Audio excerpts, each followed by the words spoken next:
Lords, Baronesses, Members of Parliament, distinguished guests, and fellow delegates, good morning. It's an honor to be here today at the Palace of Westminster in the House of Lords as part of the UK Forum for Cultural Diplomacy 2026. I'm grateful to Tasmina Ahmed Sheikh for the invitation and for the opportunity to speak, and our host, of course, this morning, Baroness Uddin. This is a place shaped by thoughtful dialogue and the seriousness of ideas. Conversations held in rooms like this do not only stay here. They travel across borders and across cultures, and I'm truly honored to contribute to one that speaks directly to women everywhere. Today, I'm here as a Pakistani woman, a Muslim, and a media professional. Identities I carry with pride and responsibility. They're not separate parts of who I am, they inform how I see the world, how I work, and the choices I make every single day. In my professional role as a producer and executive director at Green Entertainment, these perspectives have shaped a clear commitment to storytelling, and it reflects as they truly are. And we have a commitment to storytelling that reflects women as they are, capable, ambitious, and grounded in their realities. Across global forums, women, particularly from Muslim and South Asian cultures, are often discussed in simplified forms. Conversations speak about women rather than with them. The result is a narrative that feels distant from lived experiences. Pakistan, like many societies, holds complexity. Tradition and progress exist side by side. Faith and ambition are not opposing forces. Nowhere is this role more visible than in the lives of women. Pakistani women are frequently portrayed as constrained, yet the reality is far richer, reflected in educators, entrepreneurs, artists, journalists, policymakers, and leaders. Some of these women are present here with us today, and their presence is not symbolic. It's a direct reflection of competence, credibility, and sustained leadership. These women do not succeed by rejecting identity, they succeed by working with it, reshaping it, and carrying it forward with grace and confidence. This is where media plays a decisive role. Media does not simply reflect society, it quietly shapes what's accepted, what's respected, and what's imagined as possible. Over the past 2 years, since Green Entertainment launched, one of our clearest priorities has been placing women at the center of our narratives. Not as stereotypes or ideals, but as thinking individuals with agency. We've supported stories where women lead, decide, struggle, succeed, and grow, because dignity lies in honesty, not perfection. When a young woman sees herself represented with depth and integrity, something shifts. She stops negotiating whether her ambition is acceptable. She starts imagining how far it can take her. That shift does not affect our individual alone. It influences families, workplaces, and communities.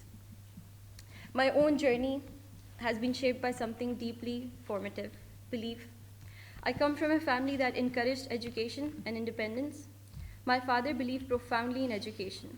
My mother went beyond every expectation placed before her and taught me that educated and thoughtful women influence entire societies. My brothers, my older brother actually, he's here with me today to support. My brothers never questioned whether my ambitions were appropriate, only whether I was prepared to be in the rooms that he one day sees me in. This support made it possible for me to pursue multiple degrees in this very city. I know this is not the reality for many women. This is a privilege, and that awareness brings responsibility. Encouragement should not be rare. When families support the women in their homes, they do not lose tradition or authority. They gain pride, progress, and confidence in the futures they help build. Faith is often misunderstood in discussion around women's empowerment, yet Muslim history offers powerful examples of women leadership and intellectual authority, including the establishment of the world's oldest university by Fatima al-Fahri, who was a Muslim woman, Khadija, the wife of Prophet, peace be upon him, who was a respected businesswoman, a leader of trade, and a woman of independent wealth and judgment. These examples remind us that women's participation in public and intellectual life is not an exception to tradition. It's a part of it. It also reminds women that ambition is not something they're inventing, but it's something they are inheriting. Pakistan's own history reflects the truth. Of course, this speech would be incomplete without the mentioning of our Benazir Bhutto Saiba, first Muslim country to have a female Prime Minister Pakistan, whose leadership inspired many women of my generation. That legacy inspired my own academic path in international relations and continues to shape how I think about representation, power, and responsibility. While my experiences are rooted in Pakistan, this conversation is not limited to one country or one culture. The women gathered here today represent different backgrounds, professions, yet the principle that connects us all is one. When women are trusted, supported, and represented truthfully, societies function better. Institutions grow stronger, and the future becomes more inclusive. This is why spaces like this matter, not because they offer answers, but because they allow listening, exchange, and partnership. Empowerment is not something that can be imported or imposed. It must emerge locally, shaped by context and supported by institutions who are willing to listen. I remain hopeful because the momentum is already visible. Women across Pakistan and across the world are leading conversations, shaping industries, and redefining expectations. Their presence is not symbolic, it's earned, sustained, and increasingly undeniable. The question before us is no longer whether women belong in rooms of influence, they are already here. The real question is whether our systems, our platforms, and our narratives are prepared to reflect that reality with honesty and respect. Even today, leadership by women is framed as notable rather than normal.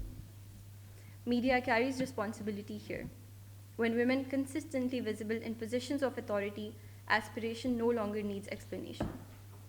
The future of women will not be shaped only by what we declare in rooms like this, but by what we choose to normalize in our homes, our institutions, and our stories. I'm grateful to be part of this conversation today and extremely honored to sit among those whose influence carries real meaning. Thank you not only for the opportunity to speak, but also for the generosity of listening. Thank you. Thank you.